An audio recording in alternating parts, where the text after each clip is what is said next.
Rute 1, versículo 1. Nos dias em que julgavam os juízes, houve fome na terra. E um homem de Belém de Judá saiu a habitar na terra de Moabe com sua mulher e seus 2 filhos. Este homem se chamava Elimeleque e sua mulher Noemi. Os filhos se chamavam Malom e Quilion, efrateus de Belém de Judá. Vieram à terra de Moabe e ficaram ali. Morreu Elimeleque, marido de Noemi, e ficou ela com seus 2 filhos, os quais casaram com mulheres moabitas. Era o nome de uma Orfa e o nome de outra Rute, e ficaram ali quase 10 anos. Morreram também ambos, Malom e Quilom, ficando assim a mulher desamparada de seus 2 filhos e de seu marido. Vamos ter mais uma palavra de oração. Pai justo, te damos graças pela tua palavra que nós acabamos de ler. Queremos, ó Pai, que é o teu Espírito que a inspirou. Queremos, ó Pai, que é a tua palavra. Agora abra os nossos ouvidos, o nosso entendimento, para compreender aquilo que tu tens para nós nessa noite. Pai, o teu falar é um falar maravilhoso, o teu falar é impressionante, o teu falar é um falar contundente, indelével. O teu falar, ó Pai, nos vivifica, nos edifica. A tua palavra, ela é viva e eficaz, ela penetra no mais profundo do nosso coração. E ela faz aquilo que lhe apraz, e ela prospera para a qual foi designada. Por isso, Pai, nós estamos diante da tua palavra. Nos dê alegria na transmissão e na recepção da mesma. Pai, queremos ouvir a tua voz. Fale com cada um de nós de maneira que compreendamos. Em nome de Cristo, amém. Irmãos, domingo passado nós então começamos a analisar aqui esse livro de Rute, muito interessante. E a gente vai ver hoje aqui algumas coisas importantes. Só fazendo uma recapitulação, nós vimos que quando alguém de fato tenta salvar a sua própria vida, ele vai perdê-la. Jesus disse lá em Mateus 16, 25, quem ama a sua vida, ou quem procura salvar a sua vida, perdê-la. No caso aqui, Elimeleque e toda a sua família saíram lá de Canaã, de Judá, e foram para Moabe. Moabe é uma terra de maldição. Moabe é uma terra que eles sacrificavam aos ídolos, inclusive crianças eram mortas, oferecidas ao deus Moloque. Então eles saíram da terra da promessa que Deus havia dado para eles, terra de Canaã, e foram então para Moabe. Uma terra totalmente idólatra, uma terra que, segundo Deus, uma terra de maldição. Agora, irmãos, no versículo 1, nós observamos aqui uma coisa interessante, que nos dizem que julgavam os juízes, houve fome na terra, e o homem de Belém de Judá saiu. Então nós vamos hoje observar, com a ajuda do Senhor, terra de Canaã. Nós vamos entender um pouquinho dela hoje. Terra de Canaã, ela é uma figura no Antigo Testamento das riquezas insondáveis de Cristo. É o próprio Cristo, uma figura dele, mas estando os hebreus, quando entraram na terra de Canaã, era como que se eles estivessem entrando na própria pessoa de Cristo. Terra de Canaã no Antigo Testamento, quando você for ler, você vai descobrir que ela é uma figura de Cristo. Ela representava a plenitude de Cristo. Então, quando alguém contemplava a terra de Canaã, e nós vimos isso em Números, você pode ler depois, que quando então Moisés mandou aqueles espias, eles viram muitas coisas ali naquela terra. Para vocês terem uma ideia, aqueles cachos de uva era tão grande que precisava de 2 numa vara para carregar.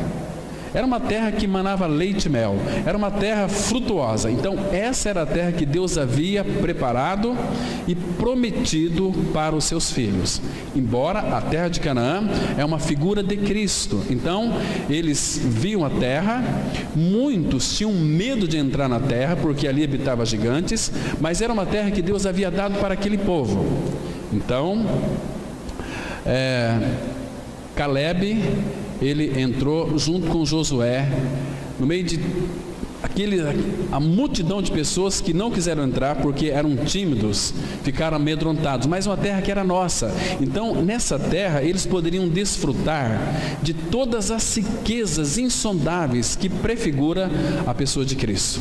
Então vale a pena, irmãos, nós verificarmos aqui algo muito importante, que assim como Elimeleque e sua família saiu, porque mesmo nós estando em Cristo, escute com bastante cuidado, isso aqui é importantíssimo. Mesmo nós estando em Cristo, como aqui Elimeleque e toda a sua família estavam, eles eram ricos, havia fome na terra, mas eles não estavam passando fome, eles ficaram com medo. Então eles eram homens ricos, porque estavam na terra, então saíram da terra de Canaã e foram para Moabe. Então eles deixou para trás as riquezas de Cristo. Aqui no sentido bastante objetivo, eles viraram as costas para Cristo por causa das dificuldades. E assim acontece com muitos. Onde é que está este Deus, que quando eu mais preciso, parece que Ele não me escuta, não me ouve? Ele me deixou, como aconteceu com Elimeleque. Ele estava na terra, figura de Cristo.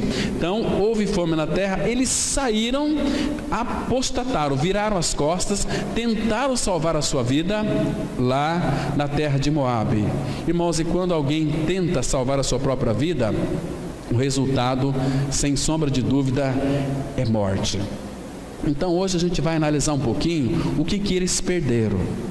Nós também muitas vezes perdemos, irmãos, muitas bênçãos em Cristo Jesus, porque mesmo nós estando em Cristo, o Pai vai ter que nos provar, Ele tem que nos aperfeiçoar. Às vezes você não entende, porque passa por uma situação muito difícil, por uma tribulação, por um sofrimento, por uma angústia. Porque isso acontece, é uma maneira do Espírito Santo, pelo trabalho da cruz, formar o caráter de Cristo em nós. Formar o caráter, formar a própria pessoa. João, ele disse assim: convém que ele cresça e que eu diminua. Então, Cristo tem que ser formado em nós. Quando nós nascemos de novo, e novo nascimento, irmãos, Paulo ele vai dizer para nós o que é o novo nascimento, ou como que se nasce de novo. Novo nascimento, irmãos, existe uma doutrina que tem sido espalhada no meio evangélico, que é aceitar Jesus. Isso não existe na Bíblia. Nós não aceitamos a Cristo. É Deus o Pai quem nos aceita em Cristo. Ele nos atraiu, Ele nos puxou, fomos incluídos em Cristo. Nós fomos crucificados com Cristo, morremos com Cristo, mas não ficamos na morte. Nós também fomos ressuscitados juntamente com Cristo e assentados nos lugares celestiais nele. Então, para nascer de novo é necessário morrer. Paulo, ele disse assim, 1 Coríntios 15:36, insensato, o que tu semeias não nasce se primeiro não morrer. Então não adianta, irmãos, nós muitas vezes ter um distintivo de cristão se nós nunca passamos pela morte. Então é necessário morrer, porque enquanto você não crê na sua morte com Cristo, não há possibilidade de você estar em Cristo pela ressurreição. Você fica ali naquele ambiente que você supõe ser um ambiente certo. Eu frequento uma comunidade, eu estou aqui muito bem, eu canto, eu louvo, eu participo, eu até prego a Bíblia, mas se você de fato não crer que morreu com Cristo como uma experiência real na sua vida, o teu cristianismo, irmão, não é o verdadeiro, é o falso, não tem a autenticidade da palavra de Deus. Então nós vamos ver aqui o que é essa terra de Canaã, quais são as riquezas dessa terra, né? Então eu quero convidá-los que vocês abram a Bíblia, aí bem pertinho em Deuteronômio, capítulo 12, versículo 10 e 11.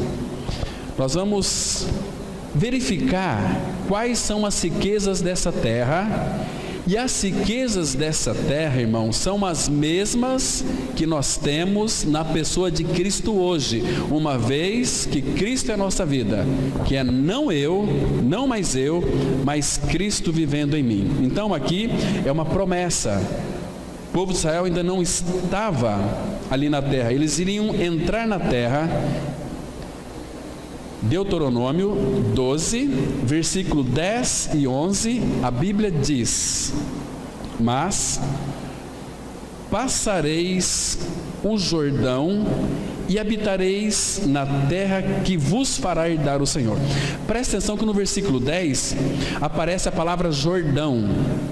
Claro que está falando aqui do rio Jordão, porque entre a terra de Canaã e o Egito tem o rio Jordão. Para nós passarmos para a terra de Canaã, ou seja, para nós estarmos em Cristo, temos que passar pelo rio Jordão. E o rio Jordão, no hebraico, é uma palavra que, uma raiz que é descida, que significa morte. Então, ninguém pode se apropriar de Cristo ou da terra de Canaã se não passar pela morte. Entende? Então, passareis o Jordão e habitareis na terra. Nós só vamos habitar naquela terra, figura de Cristo, quando passamos pelo Jordão. Aí nós vamos herdar, né? Vosso Deus, e vos dará descanso de todos os vossos inimigos em redor, e morareis seguros. Então, observe aqui, quando nós estamos em Cristo, o Senhor, Ele vai nos dar descanso de todos os nossos inimigos ao redor. Vocês vão entender isso lá em 1 João 5,18, quando o Senhor ele disse assim: todo aquele que é nascido de Deus não vive em pecado, antes aquele que nasceu de Deus o guarda e o maligno não lhe toca. Então, a segurança de estarmos em Cristo é que o maligno, ele pode ficar ao redor bramando como leão, mas ele não pode mais tocar no Filho de Deus. E a gente vê hoje em dia, né, tantos evangélicos, tantos crentes possuídos pelo demônio. Irmãos, isso significa que eles nunca nasceram de novo, porque Satanás não pode possuir alguém que foi separado pelo Senhor, que está morto para este mundo, que está morto para o eu, para o pecado, para o velho homem, e foi colocado em Cristo. Agora, quem habita neste templo é Cristo. É o Pai, é o Filho, é o Espírito Santo. São três pessoas habitando, o Todo-Poderoso habitando dentro de nós. Então é por isso que o sentido aqui, nós vamos morar seguros. Versículo 11, presta atenção. Então haverá um lugar que escolherá o Senhor vosso Deus, para ali fazer habitar o seu nome. A esse lugar farei chegar tudo o que vos ordeno: os vossos holocaustos, e os vossos sacrifícios, e os vossos dízimos, e a oferta das vossas mãos, e toda a escolha dos vossos votos feitos ao Senhor. Irmãos, se nós não crermos em nossa morte com Cristo, ressurreição com Cristo, até a nossa oferta o Senhor rejeita. Por que Ele rejeita a nossa oferta? Porque Ele rejeitou o ofertante. Às vezes você pode até contribuir com dízimos, ofertas, mas para o Pai isso não foi aceito, porque Ele não quer as nossas ofertas, não quer o nosso dízimo, Ele quer o ofertante. Ele nos quer antes da nossa oferta. Vocês se lembram que quando Abel ofereceu aquela oferta, aquele cordeiro, o Senhor aceitou Abel e depois a sua oferta, porque aquele cordeiro estava prefigurando a pessoa de Cristo. Então, Caim, ele foi lá, plantou, colheu o melhor da terra e apresentou para o Senhor. A palavra fala que o Senhor rejeitou a Caim e também a sua oferta. Sabe por quê? Porque Deus não quer o nosso esforço. A nossa salvação foi inteiramente pela graça. Pela graça vocês são salvos mediante a fé. Isto não vem de vós, é uma dádiva, é um dom, é um presente de Deus. Se é um presente, é pela graça. Se é pela graça, eu não tenho que me esforçar por pagar a minha salvação. Entende? Então, tudo aquilo que nós oferecermos a Deus, se nós não crermos que foi passado pela cruz, certamente o Pai vai rejeitar. O Pai só vai aceitar tudo aquilo de nós, uma vez que passa pela cruz. Nós vemos aí muitos crentes, muitos evangélicos ajudando todo mundo, mas, queridos, eu às vezes fico pensando, será mesmo que já nasceram de novo? Será que já passaram pela cruz? Será que são habitados pelo Cristo? Porque, irmãos, a crentaiada gosta muito de glória a Deus, aleluia, mas isso é pura emoção, é uma salvação psicológica. Eles têm uma catarse psicológica, uma purificação psicológica. Então, eu vou ao templo, canto, louvo, escuto a palavra, então eu saio daquele templo satisfeito. Ai, eu estou muito bem, foi muito bom o culto. O culto não é para você nem para mim, o culto é para o Senhor. Quando nós então oferecemos um culto a Deus, louvor, Ele fala conosco pela sua palavra, então nós somos edificados e podemos então ter comunhão uns com os outros, uma comunhão saudável, alicerçada em amor. Estão me compreendendo, irmãos? Isso é muito lindo. Então, nada, irmãos, nada que parta de nós, se não passar pela cruz, o Pai não vai aceitar. Então, o cristianismo é algo muito sério, é muito sério, porque a morte de Cristo na cruz foi algo muito sério, e nós não podemos brincar com este assunto, porque envolve a tua vida e a minha vida, envolve a tua eternidade e a minha eternidade. Onde você vai passar a eternidade? Olha só, abra sua Bíblia em Daniel, capítulo 12. Daniel 12, apenas o versículo 1. Livro do profeta Daniel, capítulo 12. Aliás, para nós ganharmos tempo, vamos ler apenas o versículo 2. Diz assim a palavra. Olha que texto que chama muito a nossa atenção. Ele diz assim, olha: muitos dos que dormem no pó da terra ressuscitarão, uns para a vida eterna, outros para vergonha e horror eternos. Então, irmãos, primeiro você tem que saber duas coisas fundamentais: que o dia da sua morte está chegando. Agora, uma pergunta que você tem que responder no seu coração diante do Senhor: onde você vai passar a eternidade? Você quer ter a certeza da tua salvação, meu amigo? Primeiro você precisa de crer que naquela cruz, no corpo santo de Cristo, Deus nos colocou quando Jesus foi crucificado. Porque o nosso pecado, enquanto ele não for removido de nós, nós continuamos sendo ainda pecadores. Então o que vai restar para nós no dia da ressurreição é para vergonha e horror eternos, uns para a vida eterna, né? Então vai haver esse dia. Ah, mas eu não creio. Um dia que você estiver lá, você vai ter que crer, porque tudo aquilo que nós somos hoje, nós seremos lá também. Se você vive uma vida de perversidade aqui na face da terra, você pode ter certeza, o teu passaporte está carimbado para o inferno. Você não vai para outro lugar, porque você não considerou, não honrou, não creu naquilo que Cristo fez por amor a você e a mim. Ele morreu, Ele consumou uma obra. Agora cabe a nós crer ou não crer. A palavra que é estar unido a Cristo. Então, Elimeleque, ele virou as costas para Canaã, virou as costas para Cristo e foi para os Moabitas. E ali teve morte. Ele morreu, seus 2 filhos morreram também, né? Então, irmãos, Canaã é chamada a terra que mana leite e mel. Essa expressão fala de maneira clara de superabundância. Terra que mana leite e mel fala de satisfação, fala de riquezas e prosperidade da terra, porque essa terra é Cristo. A terra de Canaã representa aquilo que Cristo falou lá em Efésios 3, versículo 8. A mim, o menor de todos os santos, me foi dada essa graça de pregar aos gentios o evangelho das insondáveis riquezas de Cristo. Cristo ele é insondável, Cristo ele é muito rico em si mesmo, porque tudo que ele é, procedeu dele. Tudo que nós vemos que foi criado, irmãos, Cristo criou, tudo procedeu dele, entende? Foi pela palavra dele. Deus criou todas as coisas pela sua palavra, pela pessoa de Cristo Jesus. Tudo que nós vemos foi criado por ele, Então, o que eu e você nós sabemos dessa terra de Canaã, na qual não apenas Elimeleque, mas nós também podemos apostatar. Sabe por quê?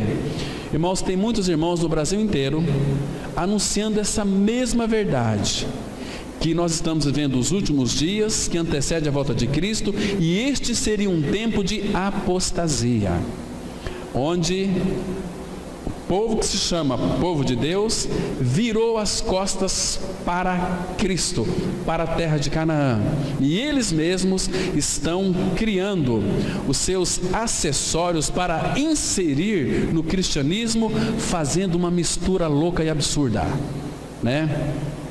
Então, nós precisamos saber quem é o nosso Senhor, precisamos saber o que é ou o que tem na terra de Canaã. Se você analisar os itens ali da terra de Canaã, você vai saber quem é o nosso Senhor Jesus Cristo, Então, hoje nós vamos dar uma olhada aqui no que havia na terra de Canaã.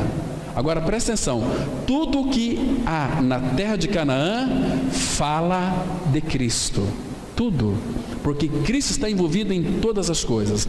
Agora, o que é que as Escrituras nos mostram sobre essa terra? Abra sua Bíblia, por favor, em Êxodo, capítulo 3, versículo 8. Êxodo 3, versículo 8. Então, aqui nós vamos começar a ver o que tem nessa terra. E o que tem nessa terra aponta ou mostra em figuras, em sombras, o que Cristo é. Êxodo 3, 8, a Bíblia diz assim: por isso desci a fim de livrá-lo da mão dos egípcios, e para fazê-lo subir daquela terra, a terra do Egito, este mundo, a uma terra boa e ampla, terra que mana leite e mel. O lugar do cananeu, do eteu, do amorreu, do ferezeu, do eveu e do jebuseu. Então aqui, irmãos, nós temos uma primeira informação, guarde bem aí na sua mente, que essa terra de Canaã é uma terra boa, uma terra ampla, uma terra que mana leite e mel. Isso aqui fala de Cristo. O nosso Senhor, ele é amplo. O nosso Senhor, essa que mana leite e mel, fala das suas riquezas insondáveis. Agora, por favor, vamos ver mais um detalhe dessa terra. Vamos voltar para Deuteronômio, capítulo 8. Vamos ler do 7 a 10 e analisar cada item dessa figura de Cristo da terra de Canaã. Deuteronômio, capítulo 8, de 7 até o versículo 10. A palavra, ela assim se expressa: porque o Senhor, teu Deus, te faz entrar numa terra boa, terra de ribeiros de águas, de fontes, de mananciais profundos, que sai dos vales e das montanhas. Guarde todas essas expressões, irmãos. Então nós temos que ler a Bíblia com cuidado, saboreando cada detalhe, porque tudo aqui é nosso. Tudo isso aqui fala de Cristo, e Cristo habita em nós. Isso aqui não foi por acaso que nós cantamos um cântico aqui, nós não combinamos nada. Tudo aquilo que Jesus conquistou por nós na cruz é nossa herança. A nossa herança é Ele. Então Ele é muito amplo, então Ele tem tudo aquilo que nós precisamos. Vocês observaram aqui? Versículo 8: terra de trigo e cevada, de vides, figueiras e romeiras, terra de oliveiras, de azeite e mel, terra em que comerás o pão sem escassez, e nada te faltará nela, terra cujas pedras são ferro, e de cujos montes cavarás o cobre. Comerás e te fartarás, e louvarás o Senhor teu Deus pela boa terra que te deu.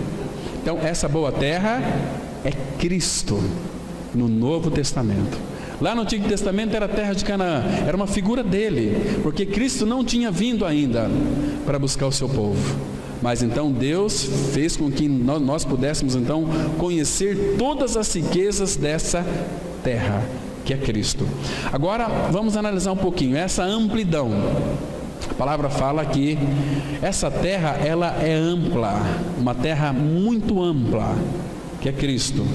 O que é amplo? Amplo é a qualidade daquilo que é extenso, que é grande, que é enorme, que é infinito, né? Grandeza, cuja extensão ela é bastante vasta, é muito grande, né? Então, um detalhe importante: Cristo, ele é ilimitado, ele é inesgotável em sua riqueza. É esse Cristo que é ilimitado, que ele não tem fim, ele é muito amplo, é que habita em nós. Vivo não mais eu, mas Cristo vive em mim. Observa ali na carta de Paulo aos Efésios, capítulo 3, versículo 16 a 19. Então nós vimos lá em Deuteronômio a figura, agora vamos ver esta amplidão aqui em Efésios, em realidade espiritual para a nossa vida. Efésios 3, de 16 ao 19, diz assim a palavra: para que, segundo a riqueza da sua glória, está vendo aqui a amplidão disso tudo? Vos conceda que sejais fortalecidos com poder, mediante o seu Espírito no homem interior, e assim habite Cristo no vosso coração pela fé, estando vós arraigados e alicerçados em amor, a fim de poderdes compreender. Agora ele vai falar da sua amplidão. Compreender não é com todos os crentes, com todos os evangélicos, é com todos os santos. Todo aquilo que é habitado por Cristo é um santo. Se você creu que está crucificado com Cristo, Cristo é a sua vida, você é um santo. Por quê? Porque a Bíblia diz. A nossa dificuldade é não crer naquilo que ele diz. Então, presta atenção: a fim de poder compreender com todos os santos qual é a largura, está vendo a amplidão de Cristo?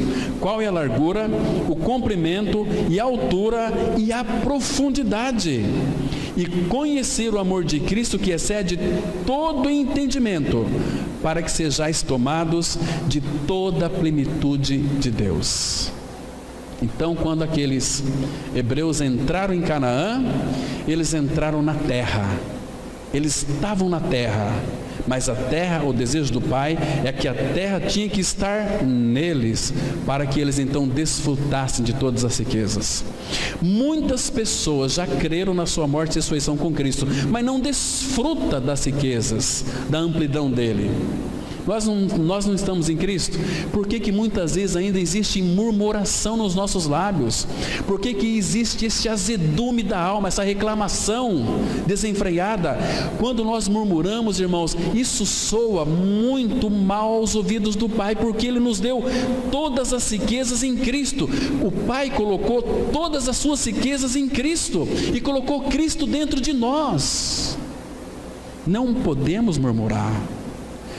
Então nós temos que cavucar essa terra.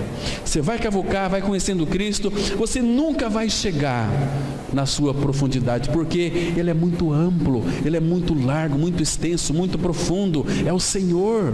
Nós podemos desfrutar. Você já deve ter lido lá em Lucas 15 sobre a parábola do filho pródigo. Você se lembra do irmão do filho pródigo? Quando aquele seu irmão então voltou, gastou tudo aquilo que ele tinha e voltou para casa, e o pai o recebeu, mandou matar um bezerro cevado.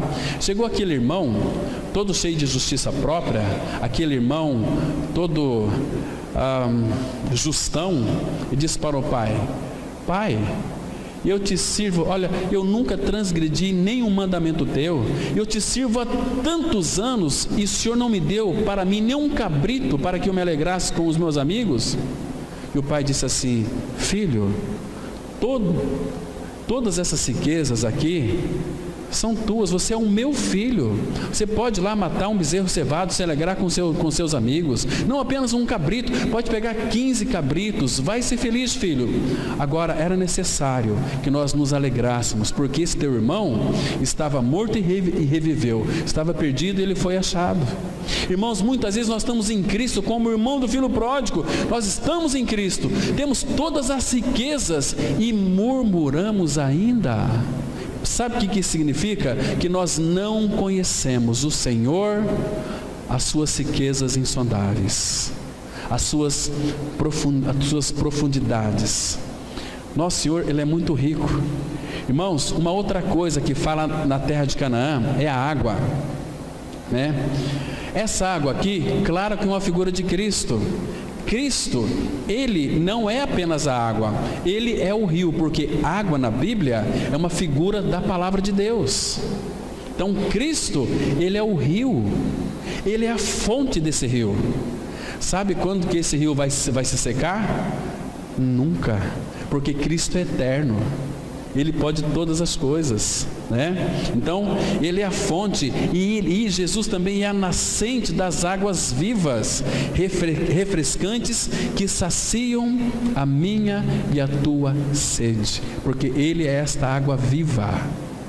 Lembra da mulher lá no poço, aquela mulher samaritana? Ele disse para aquela mulher: olha, quem beber da água deste poço ou deste mundo tornará a ter sede, lembra? Mas quem beber da água que eu lhe der, jamais, nunca terá sede. Então Cristo é aquele que nos satisfaz. Abra sua Bíblia no Evangelho de João, capítulo 7, versículo 37 e 38, vai mostrar que Ele é este rio aqui, este rio que não tem fim. É um rio que tem água para todos, mas água em abundância, irmãos. Vamos lá, João 7, 37 e 38. No último dia, o grande dia da festa, levantou-se Jesus e exclamou: se alguém tem sede, venha a mim e beba. Não venha na religião, não venha ouvir doutrinas, não venha ouvir um monte de besteiras, vai a Cristo. Quem tem sede, venha a mim e beba. Agora, olha aqui outro versículo: quem crer em mim, como diz a Escritura, do seu interior fluirão rios de água viva. Ah, irmãos, o nosso Senhor, Ele é muito rico. Terra de Canaã tinha água, que fala dessa riqueza de Cristo, dessa água viva. Nós vimos ali também no texto lá de Êxodo, que ali também tinha vales e montes. Vales e montes na terra fala do que, irmãos? Cristo. Fala que Cristo, Ele é tanto o vale do sofrimento, como o monte da superação. Tem um texto lá em 2 Coríntios capítulo 4, 11 e 12, a Bíblia ela diz assim, olha: porque nós que vivemos, somos sempre entregues à morte por causa de Jesus, para que a vida de Jesus se manifeste em nossa carne mortal, de modo que em nós opera a morte, mas em vós a vida. Está vendo? É um vale de morte, mas também é um monte de superação. E nós vamos passar muitas vezes pelos vales. Ainda que eu ande pelo vale da sombra da morte, não temerei mal nenhum, porque tu estás comigo. Naquela terra também havia trigo. Trigo fala do que, irmãos? Trigo fala de Cristo, que Ele é o poder de morrer para si mesmo. Ele falou, por exemplo, lá em João 12, 24, ele disse assim: em verdade, verdade vos digo, se o grão de trigo caindo na terra não morrer, fica ele só, mas se morrer, produz muito fruto. Então, esse trigo é o poder que ele tem de morrer para si mesmo e poder dar a vida. Ele, irmão, se Jesus na cruz não rendesse, não entregasse seu espírito, ele nunca morreria, porque ele é a vida, ele é a ressurreição. Então ele entregou a sua vida. A palavra fala lá que eu a dei, ninguém a toma de mim, eu a dei, eu dei a minha vida para reavê-la. Fala desse grão de trigo, né? É o poder para morrer. E esse grão de trigo também fala do nosso alimento. Cristo é o nosso pão. Vocês sabem, irmãos, que não sei aqui se alguém já plantou trigo, mas trigo, ele é o processo de discipulado que Cristo faz em cada um de nós. Primeiro a semente é lançada na terra. Se essa sementinha não morrer, a casca não vai sair e a vida que está dentro da semente não pode brotar. Então a semente de trigo cai na terra, ela morre, então ela brota. Então quando ela alcança a superfície da terra, ela nasceu. Nasceu porque morreu, nasceu. Então agora começa a vida cristã. Imagina aquela plantinha ali tão fragilizada, assim somos nós também no começo da nossa vida cristã, tão fragilizada. Então o que vai acontecer? Imagina ela só ali, enfrentando o calor do sol. Imagina o sol a pino, meio-dia, aquele calor sobre aquela plantinha. Aí de repente vem aquele vento quente, aquele vento frio, aquela plantinha vai para lá e para cá, e à noite vem aquele orvalho. Talvez passa muitos bichos, animais ali, pode até ferir aquela plantinha. Nós não estamos isentos disso, irmãos. E aquela plantinha ela vai crescendo, enfrentando aquelas chuvas temporais, vendavais, ela vai crescendo. Aí começa então a dar aqueles cachos e ficam maduros. Aí mete a foice, aí corta. Aí esse trigo, ele tem que separar, né? Joeirar o trigo, separar a palha do trigo. Um processo muito doloroso isso, porque nós estamos apegados a muitas coisas e o Pai, pelo trabalho da cruz, vai remover isso de nós, porque Ele quer aquilo que de fato importa para o Senhor. Ele não quer casca, Ele quer vida. Vida de Cristo que habita em nós. Muito bem, então o grãozinho agora já está prontinho para fazer o pão? Não, ele tem que passar pela moenda. Imagina só, junto com outros. Por isso que a igreja é formidável. Quando nós somos moídos juntos, porque quando o seu irmão sofre, você também vai sofrer com ele, a não ser que você não seja um cristão, a não ser que você não se importa. Mas se você é um filho de Deus, quando o seu irmão sofre, você também sofre, porque nós estamos ligados ao corpo. Qualquer membro do corpo, se sofrer, todos eles sofrem. Se alguém me dá um chute aqui, um pisão no meu dedo, o meu corpo vai sentir dor, todo o meu corpo. Assim é a igreja é o corpo de Cristo. Se um irmão está sofrendo, todos os irmãos sofrem junto com ele. Irmãos, o cristianismo é maravilhoso, né? Aí depois que aquele grão de trigo foi moído, fez aquela farinha, agora ele vai ser formado um pão. Faz aquele pão muito bonito. E aí depois é cortado, enrolado os pães e vai para o forno. Que dificuldade! Pedro fala assim: irmãos, não me estranheis o fogo ardente que surge no meio de vós, destinado a provar-vos, como se alguma coisa extraordinária vos estivesse acontecendo. Muito pelo contrário, alegrai-vos na medida em que sois co-participantes dos sofrimentos de Cristo. Então, depois vai para o forno. Puxa vida, que terrível que é! Nós vamos ter que passar pelo fogo, mas não se esqueça de uma coisa, irmãos: o Senhor é conosco e Ele habita em nós, né? Aí depois o pão está pronto, mas ainda não está bom. O pão tem que ser partido, aí ele pode ser alimentado. Vocês viram só o processo aqui? Esse é o processo de um grãozinho de trigo até a maturidade. Então Cristo é este grão de trigo. Nessa terra havia o trigo, e temos também ali a cevada, né? A cevada que tinha naquela terra lá. E a cevada fala da ressurreição de Cristo, porque Cristo é a ressurreição da vida, que supera a morte. A morte não podia reter o Senhor ali na sepultura. Por quê? Porque Ele é a vida, Ele é a ressurreição. Cristo não tinha nada a ver com pecado. A morte só vai levar para a sepultura tudo aquilo que concerne a pecado, tudo aquilo que tem pecado. Jesus, Ele foi feito pecado por nós. Ele levou sobre si os nossos pecados na cruz. Ele morreu e nós estávamos nele, sobre si na cruz. Nós também morremos com Cristo. Mas, irmãos, a palavra fala que Jesus Cristo, Ele é a ressurreição. Abra sua Bíblia, por favor, no Evangelho de João, capítulo 11, versículo 25. João 11, versículo 25. A palavra vai mostrar que o nosso Senhor Jesus Cristo, Ele é a ressurreição. Ele disse aqui para Marta, porque Lázaro havia já morrido, já havia 4 dias. Jesus disse assim para ela no versículo 25. Disse-lhe Jesus, João 11, 25: Eu sou a ressurreição e a vida. Quem crê em mim, ainda que morra, viverá. Irmão, se você creu no Senhor, você vai morrer um dia, mas Ele habita dentro de você, e Jesus é a ressurreição. Quem crê em mim, ainda que morra, viverá. E o 26 fala assim: e todo que vive e crê em mim, não morrerá eternamente. Crês isto? Muito interessante. Então a cevada, ela fala da ressurreição. Ali também nós vimos ali no texto de Êxodo, que lá no texto de Deuteronômio, que ali também tinha vinha. Lembra? Vinha.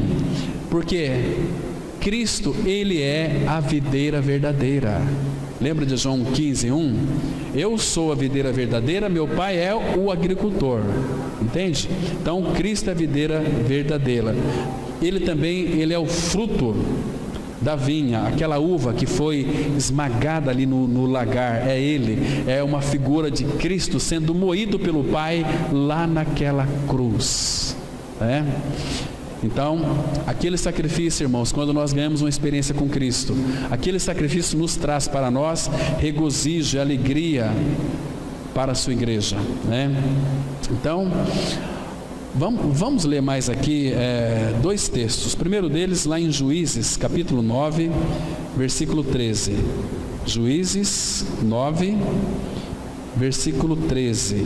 Lá no Antigo Testamento, Juízes 9, versículo 13. Olha que interessante aqui, que vai mostrar sobre a vinha, sobre aquela videira que era o nosso próprio Senhor.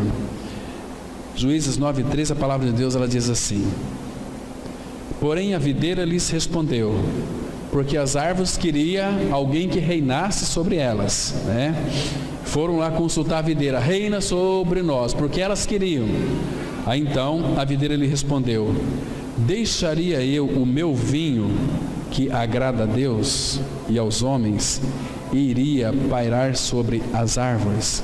Irmãos, somente uma pessoa agradou ao Pai, foi Cristo.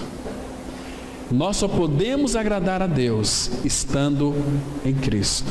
De outra forma, nós não vamos agradar ao Pai. Então, deixaria eu o meu vinho que agrada a Deus e aos homens, iria parar sobre as árvores. Abra no outro texto agora, no Salmo 104, versículo 15. Salmo 104, versículo 15. Que nós temos uma outra declaração preciosíssima da palavra de Deus. Salmos 104, verso 15. A palavra, ela diz assim, olha: o vinho que alegra o coração do homem, e o azeite que lhe dá brilho ao rosto, e o alimento que lhe sustém as forças. O vinho na Bíblia é símbolo de alegria. Vocês se lembram quando Jesus foi convidado para aquele casamento em Caná da Galileia?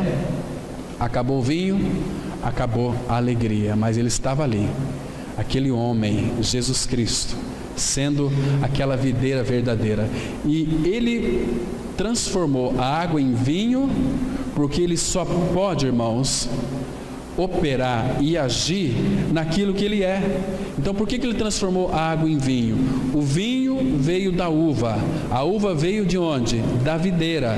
Ele disse lá em João 15:1: eu sou a videira verdadeira, meu pai é o agricultor. Então ele poderia, porque ele é a videira, produzir ou transformar aquela água em vinho.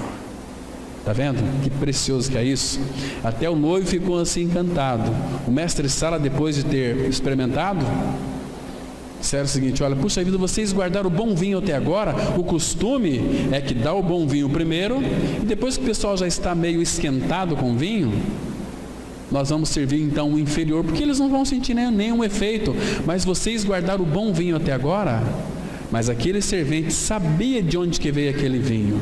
Foi produzido pelo próprio Senhor, porque ele é aquela videira verdadeira. Irmãos, outro detalhe importante que fala na terra de Canaã é os figos. Lembra? Do que fala figo? Figo, irmãos, ele fala que Cristo é a nossa doçura, é o fruto do Espírito. A ideia aqui é do fruto do Espírito. Cristo é a nossa doçura. Quando uma pessoa é habitada por Cristo, essa realidade do figo, ela tem uma doçura no seu falar, doçura em tratar sua esposa, seus amigos, seus irmãos, seus filhos, até os seus inimigos. Não é assim? É tão impressionante. Eu fico impressionado quando eu ouço um cristão falar, porque o falar dele é um falar agradável, tem uma doçura nos seus lábios, porque ele tem uma realidade espiritual do figo que expressa essa doçura. Abra aí em Juízes, por favor, 9, versículo 11. Nós vamos ver aqui que este figo que tinha na terra de Canaã fala que Cristo é a nossa doçura, ou em outras palavras, o fruto do Espírito. Juízes 9:11, a Bíblia diz assim, olha: porém a figueira lhes respondeu: deixaria eu a minha doçura? O meu bom fruto iria parar sobre as árvores? Isso aqui significa, irmãos, quando nós estamos em Cristo, desfrutando de todas as suas realidades, nós não vamos deixá-lo por nada, para pairar sobre qualquer outra coisa, para ser líder de qualquer tipo de coisa. Não, eu não vou deixar a doçura, a minha doçura e o meu bom fruto, eu vou parar, não, isso vai me estragar. Então nós temos que ter essa consciência que Cristo é a nossa vida, e nós temos que descobrir quem é o nosso Senhor. Você conhece a Cristo? O quanto que nós conhecemos dele é o quanto que nós temos dele. Naquela terra de Canaã também tinha um fruto chamado romã, que nós lemos ali, né? Abra lá em Cantares capítulo 4, versículo 3. Cantares 4, verso 3. Romã fala do quê? A romã fala que Cristo é a nossa beleza. Por isso, tudo mais fora de Cristo parece tão feio, né? Uma palavra que não tem Cristo, logo logo você começa a conhecê-la. Logo logo ela começa a soltar aqueles palavrões, aquelas palavras obscenas, porque ela não experimentou ainda esta romã, né? Aqueles gritos, aquelas perversidades que saem da sua boca. Por quê? Porque o coração está cheio de perversidade. Então Cristo na terra de Canaã também tipifica essa romã. Cântico capítulo 4, ou Cantares 4:3, a palavra fala assim: os teus lábios são como um fio de escarlata, a tua boca é formosa, as tuas faces como romã partida, brilham através do véu. Está vendo aqui, irmãos, que lindo? Então Cristo é a nossa beleza. Então o cristão, ele tem um falar muito belo, falar muito harmonioso, um falar muito interessante, um falar sábio, porque ele tem a realidade de Cristo, né? Então ele é a pessoa, o Senhor Jesus, irmãos, ele é a pessoa mais encantadora que todos os seres humanos podem ver e observar. Não existe, irmãos. O Senhor Jesus Cristo, quando ele se fez carne, aquele homem perfeito veio habitar entre nós, Ele é tão formoso. Lembra do Salmo 45, versículo 2, abra lá, vale a pena nós lermos, conferirmos em nossas Bíblias esses textos aqui que são preciosíssimos, né? Salmos 45, versículo 2, fala dessa beleza. Então tem que mostrar para vocês que a romã que havia naquela terra ali é uma figura da beleza de Cristo em nós. Nós cantamos uma canção, que a beleza de Cristo seja vista em mim. Muito linda. Salmos 45, 2, a Bíblia diz assim: Tu és o mais formoso dos filhos dos homens, nos teus lábios se extravasou a graça, por isso Deus te abençoou para sempre. Então, irmãos, a igreja, ela é formosa. Por quê? Quem que é o mais formoso de todos os homens? Cristo. Então Ele habita em nós. Então, como nós dissemos hoje pela manhã, quem é habitado pelo Senhor? As mulheres podem se considerar umas princesas e os homens uns príncipes. Não é assim? Que tem a beleza de Cristo, que exala essa beleza de Cristo. A palavra fala em Cântico capítulo 5, versículo 16, que o falar dele é muitíssimo doce, porque é um falar que expressa uma beleza, aquela beleza da romã. Sim, ele é totalmente desejável, tal é o meu amado, tal é o meu esposo, ó filhas de Jerusalém. Uma outra coisa que tinha ali, irmãos, na terra de Canaã, era o azeite. O que significa o azeite ali na terra de Canaã? Fala de Cristo. Então, azeite fala da unção. Então, Cristo é a unção do Espírito para o nosso culto espiritual. Sem Cristo estar habitando em mim e em você, o nosso culto, ele não tem nenhum sentido. O nosso culto fica um culto como que sem vida, porque não tem a realidade espiritual. Ele habitando em nós, Ele tem prazer em louvar junto conosco, porque Ele diz assim lá em Hebreus: cantarei louvores no meio da congregação. Ele está no nosso meio, cantando louvores, né? Então, lá em Êxodo capítulo 29, versículo 7, a palavra fala assim que então tomarás o óleo da unção e lhe derramarás sobre a cabeça, assim o ungirás. E no Salmo 133, versículo 1, irmãos, aquele salmo é lindo. Tem um versículo no Novo Testamento que resume todo aquele salmo. O Salmo 133, 1 começa assim: ó, como é bom e agradável viverem unidos os irmãos. É como o óleo, azeite precioso sobre a cabeça de Arão, que desce para a sua barba e pelas golas de suas vestes. Isso fala do que, irmãos? Quando Cristo, Ele ressuscitou dentre os mortos, que Ele ascendeu aos céus, a palavra fala que Ele foi exaltado, pois à direita do Pai.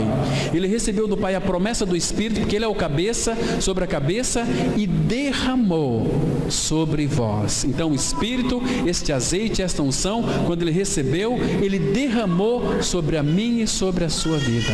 Então nós recebemos o Espírito Santo. Irmãos, naquela terra tinha leite e mel. Então leite fala que Cristo é o nosso nutriente espiritual. 1 Pedro 2,2 fala assim: desejai ardentemente como crianças recém-nascidas o genuíno leite espiritual, para que por meio dele você seja dado crescimento para a salvação. E fala também de mel. O que mel tem a ver com Cristo? Cristo é o nosso prazer e a nossa satisfação, né? No Salmo 19, versículo 10, a palavra ela fala assim: são mais desejáveis do que o ouro, mais do que muito ouro depurado, e são mais doces do que o mel e o destilar dos favos. Está vendo? Esse é o nosso Senhor, leite e mel. E ali também tinha pão. Irmãos, eu sei que não vai dar para a gente ver todos os detalhes da terra de Canaã, mas irmãos, eu encorajo aqui os irmãos a lerem, a buscarem todos os significados de cada item na terra de Canaã. Olha, você nunca vai chegar ao final, porque são tantas riquezas para a gente desfrutar. Então, tudo isso é nosso, para o nosso desfrute. Comece a experimentar Cristo, comece a viver uma vida de relacionamento íntimo com Cristo. Fala: Senhor, eu quero te conhecer, Senhor, se revela a mim. Se você tiver esse desejo, essa ânsia por Ele, este anelo por Ele, Ele vai se manifestar, Ele vai começar a revelar. Irmãos, você vai ser tão enriquecido, você vai ser um homem ou mulher gracioso no seu falar, no seu trato, na sua cortesia para com os outros. É tão bom conversar com uma mulher, com um homem que são sábios, que são habitados por Cristo, que expressa essa doçura, este alimento precioso, um falar agradável. Ah, como é precioso estar com pessoas assim, irmãos, que não são pessoas religiosas, que não são evangélicos mequetrefe, que não são crentes de meia sola, mas são filhos de Deus em Cristo Jesus, que passaram pela cruz, que morreram e ressuscitaram, e que não voltam as suas costas para Cristo, mas estão olhando firmemente para Jesus, autor e consumador da nossa fé. Amém. Vamos ter uma palavra de oração. Maravilhoso Pai, graças te damos pelo Senhor Jesus Cristo que habita em nós. Ele é a nossa boa terra. Nós estamos em Cristo na terra, mas Cristo está em nós, a terra também está em nós. Agora, Pai, abra o nosso coração, o nosso entendimento, para nós contemplarmos e desfrutarmos de todas as riquezas que estão na pessoa de Cristo. Oh Pai, ministra aos nossos corações, fala com cada um de nós, nos levando cada vez mais a sermos garimpeiros da terra de Canaã, a sermos garimpeiros da pessoa de Cristo. Tua palavra fala: se nós o buscarmos de todo o nosso coração, Tu deixaria ser encontrado por nós. Oh Pai, nós sabemos que sem Cristo nós nada podemos fazer.